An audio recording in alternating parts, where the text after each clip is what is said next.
ನಮಸ್ಕಾರ. ಈ ಸೆಷನ್ಗೆ ನಿಮಗೆ ಸ್ವಾಗತ. ಈ ಸೆಷನ್ನಲ್ಲಿ ನಾವು LCD ಅಥವಾ LED ಟಿವಿಗಳಲ್ಲಿನ ನೋ ಪಿಕ್ಚರ್ ಮತ್ತು ನೋ ಸೌಂಡ್ ಸಮಸ್ಯೆಗಳನ್ನು ನಿಭಾಯಿಸುತ್ತೇವೆ. ಹ್ಯಾಂಡ್ಸ್ ಆನ್ ಎಕ್ಸ್ಪ್ಲೋರೇಷನ್ ಮೂಲಕ LCD ಮತ್ತು LED ಟಿವಿಯ ಟ್ರಬಲ್ ಶೂಟಿಂಗ್ ಮತ್ತು ಅಸೆಂಬ್ಲಿಯಲ್ಲಿ ನಿಮ್ಮ ಕೌಶಲ್ಯಗಳನ್ನು ನೀವು ತೀಕ್ಷ್ಣಗೊಳಿಸಿಕೊಳ್ಳುತ್ತೀರಿ. ನಾವೀಗ ಆರಂಭಿಸೋಣ.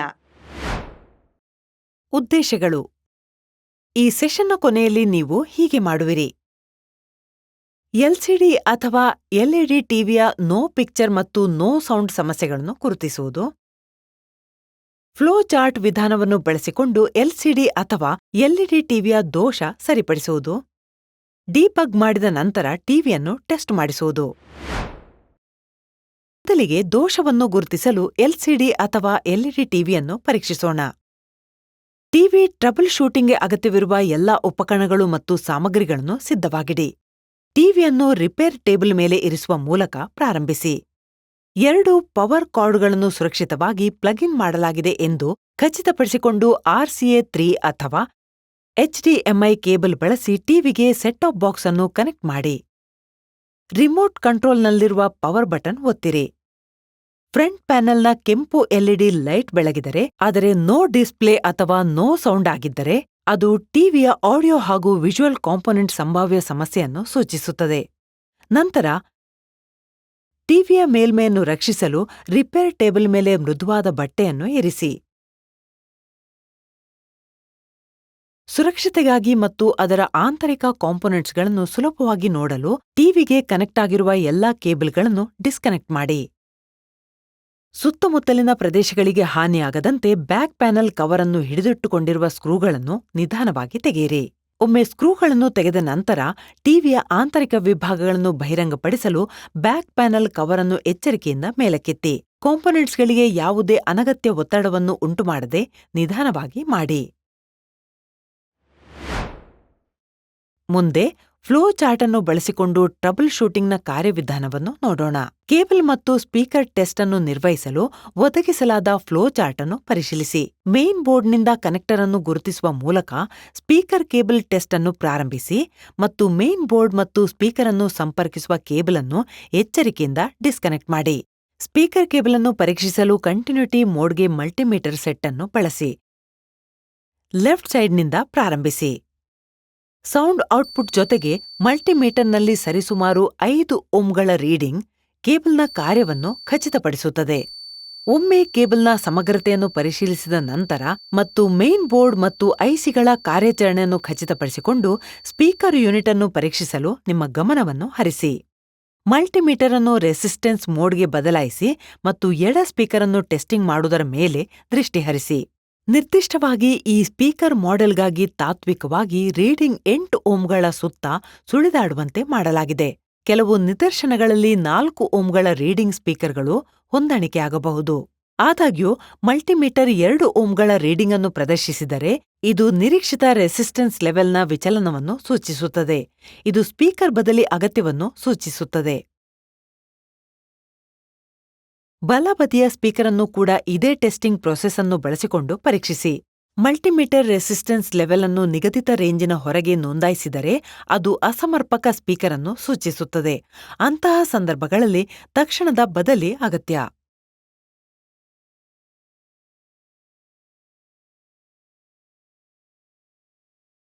ಮೇನ್ ಬೋರ್ಡ್ನಲ್ಲಿ ಸಮಸ್ಯೆಗಳಿದ್ದರೆ ಮುಖ್ಯ ಬೋರ್ಡ್ ಅನ್ನು ಬದಲಾಯಿಸಿ. ಮೇನ್ ಬೋರ್ಡ್ನಲ್ಲಿ ಆಡಿಯೋ ಜಾಕ್ ಇಂಟರ್ಫೇಸ್ಗೆ ಯಾವುದೇ ಮ್ಯಾಲ್ಫಂಕ್ಷನ್ ಅಥವಾ ಹಾನಿಯು ಸೌಂಡ್ ಔಟ್ಪುಟ್ ಅನ್ನು ಅಡ್ಡಿಪಡಿಸಬಹುದು. ಇದು ಗಮನಿಸಿದ ಸಿಂಪ್ಟಮ್ಸ್ಗೆ ಕಾರಣವಾಗುತ್ತದೆ. ಅಂತಹ ಸಂದರ್ಭಗಳಲ್ಲಿ ಸಮಸ್ಯೆಯನ್ನು ಪರಿಣಾಮಕಾರಿಯಾಗಿ ಪರಿಹರಿಸಲು ಮೇನ್ ಬೋರ್ಡ್ ಅನ್ನು ಬದಲಿಸುವುದು ಅತ್ಯಗತ್ಯ.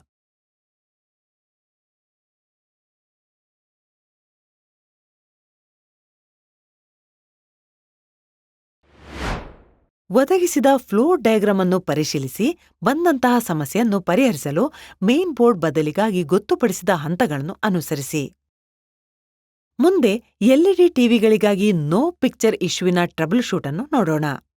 ಬ್ಯಾಕ್ LED ಲೈಟ್ ಕನೆಕ್ಟರ್ ಅನ್ನು ಗುರುತಿಸಿ ಅದನ್ನು ಪವರ್ ಸಪ್ಲೈ ಬೋರ್ಡ್ನಿಂದ ಎಚ್ಚರಿಕೆಯಿಂದ ಡಿಸ್ಕನೆಕ್ಟ್ ಮಾಡುವ ಮೂಲಕ ಪ್ರಾರಂಭಿಸಿ. LEDಗಳ ಕಾರ್ಯವನ್ನು ನಿರ್ಣಯಿಸಲು LED ಟೆಸ್ಟರ್ ಅನ್ನು ಬಳಸಿ. ತಾತ್ವಿಕವಾಗಿ ಎಲ್ಇಡಿ ಟೆಸ್ಟರ್ ಅನ್ನು ಬ್ಯಾಕ್ಲೈಟ್ಗೆ ಕನೆಕ್ಟ್ ಮಾಡಿದಾಗ ಅದು ಸರಿಸುಮಾರು 72 ವೋಲ್ಟ್ಗಳ ವೋಲ್ಟೇಜ್ ರೀಡಿಂಗ್ ಅನ್ನು ಪ್ರದರ್ಶಿಸಬೇಕು. ಈ ವೋಲ್ಟೇಜ್ ಎಲ್ಇಡಿಗಳು ನಿರೀಕ್ಷಿತ ರೇಂಜ್ನಲ್ಲಿ ಕಾರ್ಯನಿರ್ವಹಿಸುತ್ತವೆ ಎಂದು ಸೂಚಿಸುತ್ತದೆ. ಆದಾಗ್ಯೂ ಎಲ್ಇಡಿ ಟೆಸ್ಟರ್ ನಿರೀಕ್ಷಿತ 72 ವೋಲ್ಟ್ಗಳ ಬದಲಿಗೆ 300 ವೋಲ್ಟ್ಗಳ ವೋಲ್ಟೇಜ್ ರೀಡಿಂಗ್ ಅನ್ನು ಸ್ಥಿರವಾಗಿ ಪ್ರದರ್ಶಿಸಿದರೆ ಅದು ಎಲ್ಇಡಿ ಲೈಟಿಂಗ್ ಸಿಸ್ಟಮ್ ದೋಷವನ್ನು ಸೂಚಿಸುತ್ತದೆ. ವೋಲ್ಟೇಜ್ ಮಟ್ಟದಲ್ಲಿ ಇಂತಹ ವ್ಯತ್ಯಾಸವು ಎಲ್ಇಡಿಗಳ ಅಸಮರ್ಪಕ ಅಥವಾ ವೈಫಲ್ಯವನ್ನು ಸೂಚಿಸುತ್ತದೆ. ಇದರ ಪರಿಣಾಮವಾಗಿ ಅಸಮರ್ಪಕ ಬ್ಯಾಕ್ಲೈಟಿಂಗ್ ಉಂಟಾಗುತ್ತದೆ.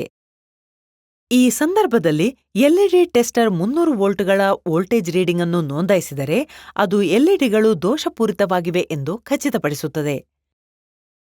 ಈ ಡಯಾಗ್ನೋಸಿಸ್ ದೋಷಯುಕ್ತ ಎಲ್ಇಡಿಗಳ ಹೆಚ್ಚಿನ ತಪಾಸಣೆ ಮತ್ತು ಸಂಭಾವ್ಯ ಬದಲಿ ಅಗತ್ಯವನ್ನು ಎತ್ತಿ ತೋರಿಸುತ್ತದೆ. ಹೆಚ್ಚಿನ ಪರೀಕ್ಷೆ ಮತ್ತು ತಪಾಸಣೆಯನ್ನು ಟಿಕಾನ್ ಅಥವಾ ಟೈಮಿಂಗ್ ಕಂಟ್ರೋಲರ್ ಬೋರ್ಡ್ಗೆ ಸಂಪರ್ಕಗೊಂಡಿರುವ ಎಲ್ಲಾ ಕೇಬಲ್ಗಳನ್ನು ಡಿಸ್ಕನೆಕ್ಟಿಂಗ್ ಮಾಡುವ ಮೂಲಕ ಪ್ರಾರಂಭಿಸುವುದು ಅತ್ಯಗತ್ಯ. ಮುಂದೆ ಮುಂಭಾಗವನ್ನು ಪ್ರವೇಶಿಸಲು ಟಿವಿಯನ್ನು ಎಚ್ಚರಿಕೆಯಿಂದ ತಿರುಗಿಸಿ. ಟಿವಿಯ ಎಲ್ಲಾ ಬದಿಗಳಿಂದ ಮುಂಭಾಗದ ಪ್ಲಾಸ್ಟಿಕ್ ಪ್ಯಾನೆಲ್ ಕವರ್ ಅನ್ನು ನಿಧಾನವಾಗಿ ತೆಗೆದುಹಾಕಿ. ಸುರಕ್ಷತಾ ಸಲಹೆ: ಪ್ಯಾನೆಲ್ ಅನ್ನು ಅದರ ಸೂಕ್ಷ್ಮ ರಚನೆಗೆ ಯಾವುದೇ ಹಾನಿಯಾಗದಂತೆ ಎಚ್ಚರಿಕೆಯಿಂದ ನಿರ್ವಹಿಸಲು ಕಾಳಜಿ ವಹಿಸಿ. ಫ್ರಂಟ್ ಪ್ಯಾನೆಲ್ ಕವರ್ ಅನ್ನು ತೆಗೆದುಹಾಕಿದ ನಂತರ ಡಿಸ್ಪ್ಲೇ ಸ್ಕ್ರೀನ್ ಅನ್ನು ಯಾವುದೇ ಗೀರುಗಳು ಅಥವಾ ಹಾನಿಯನ್ನು ತಡೆಗಟ್ಟಲು ಮೃದುವಾದ ಬಟ್ಟೆ ಅಥವಾ ಪ್ಯಾಡೆಡ್ ಸರ್ಫೇಸ್ ಮೇಲೆ ಇರಿಸಿ.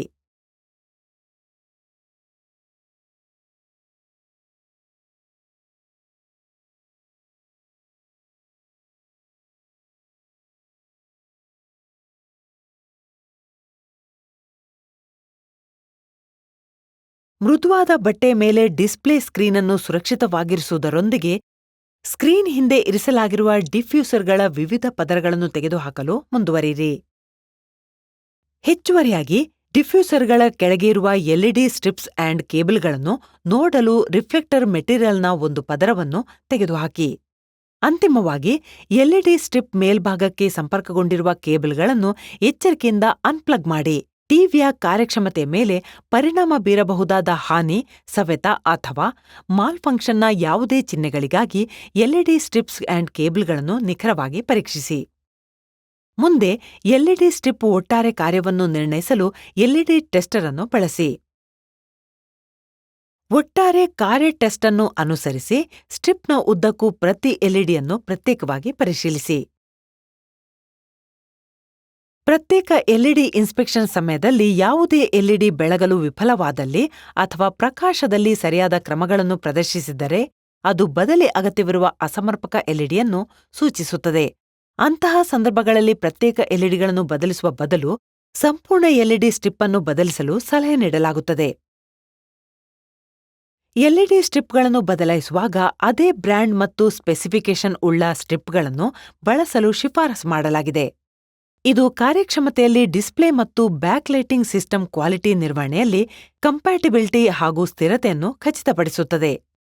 ಈಗ ಎಲ್ಇಡಿಯ ಬ್ಯಾಕ್ಲೈಟ್ ಅನ್ನು ಹೇಗೆ ಬದಲಾಯಿಸುವುದು ಎಂದು ನೋಡೋಣ. ಎಲ್ಇಡಿ ಟಿವಿಯ ಬ್ಯಾಕ್ಲೈಟ್ ಅಸಮರ್ಪಕವಾಗಿ ಕಾರ್ಯನಿರ್ವಹಿಸುತ್ತಿದ್ದರೆ ಪವರ್ ಸಪ್ಲೈಗೆ ಸಂಪರ್ಕಿಸುವ ಮೂಲಕ ಅದನ್ನು ಪರೀಕ್ಷಿಸಿ. ಇದು ಕಾರ್ಯನಿರ್ವಹಿಸದಿದ್ದರೆ ಪವರ್ ಸಪ್ಲೈಯನ್ನು ಡಿಸ್ಕನೆಕ್ಟ್ ಮಾಡಿ ಮತ್ತು ಹಳೆಯ ಬ್ಯಾಕ್ಲೈಟ್ ಅನ್ನು ಹೊಸದರೊಂದಿಗೆ ಎಚ್ಚರಿಕೆಯಿಂದ ಬದಲಾಯಿಸಿ. ಎಲ್ಲಾ ಕನೆಕ್ಷನ್ಗಳು ಸುರಕ್ಷಿತವಾಗಿವೆ ಎಂದು ಖಚಿತಪಡಿಸಿಕೊಳ್ಳಿ. ಒಮ್ಮೆ ಮಾಡಿದ ನಂತರ ಟಿವಿಯನ್ನು ರೀಅಸೆಂಬಲ್ ಮಾಡಿ ಮತ್ತು ಸುಧಾರಿತ ಪಿಕ್ಚರ್ ಕ್ವಾಲಿಟಿಯನ್ನು ಆನಂದಿಸಿ. ಈಗ ನಾವು ಟಿವಿಯನ್ನು ರೀಅಸೆಂಬಲ್ ಮಾಡಿ ಮತ್ತು ಟೆಸ್ಟ್ ಮಾಡೋಣ. ರಿಫ್ಲೆಕ್ಟರ್, ಡಿಫ್ಯೂಸರ್ಗಳು ಮತ್ತು ಫ್ರಂಟ್ ಪ್ಯಾನೆಲ್ ಅನ್ನು ಎಚ್ಚರಿಕೆಯಿಂದ ಕನೆಕ್ಟ್ ಮಾಡುವ ಮೂಲಕ ಪ್ರಾರಂಭಿಸಿ.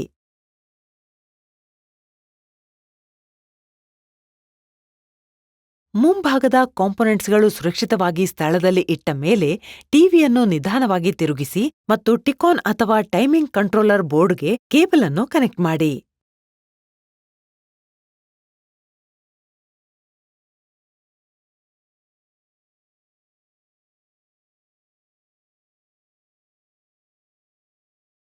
ಇಲ್ಲಿ ನೀವು ಬ್ಯಾಕ್ ಎಲ್ಇಡಿ ಕೇಬಲ್ ಅನ್ನು ಕಾಣುತ್ತೀರಿ.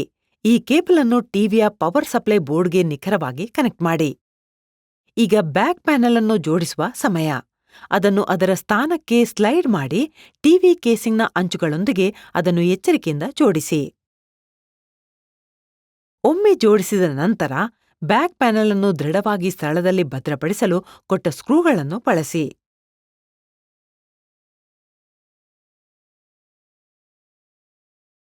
ಈಗ ಅಸೆಂಬ್ಲಿ ಪೂರ್ಣಗೊಂಡಿದೆ. ಈಗ ಟೆಸ್ಟಿಂಗ್ ಶುರು ಮಾಡೋಣ. ಟಿವಿಯನ್ನು ಸ್ಟ್ಯಾಂಡ್ನಲ್ಲಿ ಎಚ್ಚರಿಕೆಯಿಂದ ಇರಿಸಿ.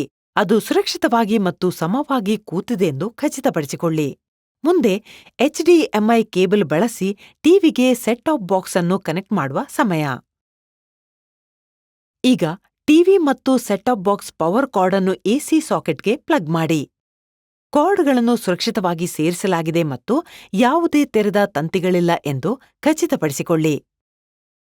ಕಾರ್ಡ್ಗಳು ಕನೆಕ್ಟ್ ಆದ ನಂತರ ಟಿವಿ ಮತ್ತು ಸೆಟ್ ಟಾಪ್ ಬಾಕ್ಸ್ ಎರಡಕ್ಕೂ ಪವರ್ ಆನ್ ಮಾಡಿ. ಪವರ್ ಆನ್ ಆಗಿರುವಾಗ ಟಿವಿಗಾಗಿ ರಿಮೋಟ್ ಕಂಟ್ರೋಲ್ ಅನ್ನು ತೆಗೆದುಕೊಂಡು ಮತ್ತು ಪವರ್ ಬಟನ್ ಒತ್ತಿರಿ. ಯಾವುದೇ ವಿಸಿಬಲ್ ಎಫೆಕ್ಟ್ಸ್ ಇಲ್ಲದೆ ಡಿಸ್ಪ್ಲೇ ಸರಿಯಾಗಿ ಕಾರ್ಯನಿರ್ವಹಿಸುತ್ತಿದೆ ಎಂದು ಪರಿಶೀಲಿಸಲು ಸ್ವಲ್ಪ ಸಮಯ ತೆಗೆದುಕೊಳ್ಳಿ. ಈಗ ಸೌಂಡ್ ಅನ್ನು ಟೆಸ್ಟ್ ಮಾಡೋಣ. ಇದರೊಂದಿಗೆ ಈ ಸೆಷನ್ ಮುಕ್ತಾಯಗೊಳ್ಳುತ್ತದೆ. ಈ ಸೆಷನ್ನಲ್ಲಿ ಕಲಿತ ಅಂಶಗಳು: LCD ಅಥವಾ LED ಟಿವಿಯ ನೋ ಪಿಕ್ಚರ್ ಮತ್ತು ನೋ ಸೌಂಡ್ ಸಮಸ್ಯೆಗಳನ್ನು ಗುರುತಿಸುವುದು, ಫ್ಲೋ ಚಾರ್ಟ್ ವಿಧಾನವನ್ನು ಬಳಸಿಕೊಂಡು LCD ಅಥವಾ LED ಟಿವಿಯ ದೋಷ ಸರಿಪಡಿಸುವುದು, ಡಿಬಗ್ ಮಾಡಿದ ನಂತರ ಟಿವಿಯನ್ನು ಪರೀಕ್ಷಿಸುವುದು. ಸೆಷನ್ ಅನ್ನು ವೀಕ್ಷಿಸಿದ್ದಕ್ಕಾಗಿ ಧನ್ಯವಾದಗಳು. ಮುಂದಿನ ಸೆಷನ್ನಲ್ಲಿ ನಾವು ನಿಮ್ಮನ್ನು ಭೇಟಿಯಾಗುತ್ತೇವೆ.